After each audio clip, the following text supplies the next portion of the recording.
Hi friends, welcome to my channel. ఇక అహల్యని బాధ పెట్టినందుకు గౌతమ్ అయితే కార్లో వెళ్తూ ఒక ప్లేస్లో అయితే ఆగి బాధగా చూస్తూ ఉంటాడు. ఇక అప్పుడే గౌతమ్ అంతరాత్మ అయితే బయటకు వస్తుంది. వచ్చి ఒకసారి నీ గుండె మీద చెయ్యి వేసుకుని నీ గుండె చప్పుడు ఏం చెప్తుందో విను అని అయితే అంటూ ఉంటుంది. ఇక వెంటనే గౌతమ్ తన గుండె మీద చెయ్యి వేసుకుని అయితే కళ్ళు మూసుకుని అలా ఉంటాడు.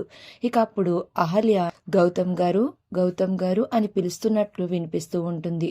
ఇక వెంటనే కళ్ళు తెరిచి గౌతమ్ అయితే ఇలా అంటూ ఉంటాడు, అవును, నా గుండె చప్పుడు అహల్య గారు గుర్తు చేస్తుంది. అంటే నేను అహల్యని ప్రేమిస్తున్నానా? ఇప్పుడే నా ప్రేమ గురించి అహల్యకి చెప్తాను అని కార్ ఎక్కబోతూ ఉండగా ఒక వ్యక్తి లవ్ బర్డ్స్ని తీసుకుని వెళ్తూ ఉంటాడు. ఇక గౌతమ్ అయితే ఆయన దగ్గర నుంచి అవి కొనుక్కొని ఇక ఆ బర్డ్స్ని చాలా సంతోషంగా చూస్తూ నేను అహల్య గారికి ఈ లవ్ బర్డ్స్ ఇచ్చి నేను ప్రపోజ్ చేస్తాను అని చాలా సంతోషంగా కారులో అయితే ఇంటికి బయలుదేరుతూ ఉంటాడు.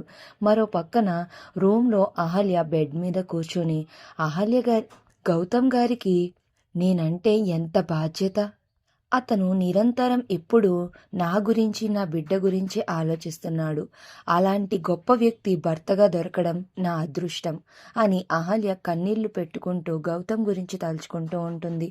మరో పక్కన కార్ దిగి లవ్ బర్డ్స్ పట్టుకొని ఇంటి దగ్గర అహల్య రూమ్లోకి చాలా ఫాస్ట్గా వెళ్తూ ఉంటాడు గౌతమ్. మరి తన ప్రేమను అహల్యకి తెలియజేస్తాడా? అహల్య గౌతమ్ ప్రేమను అర్థం చేసుకుంటుందా?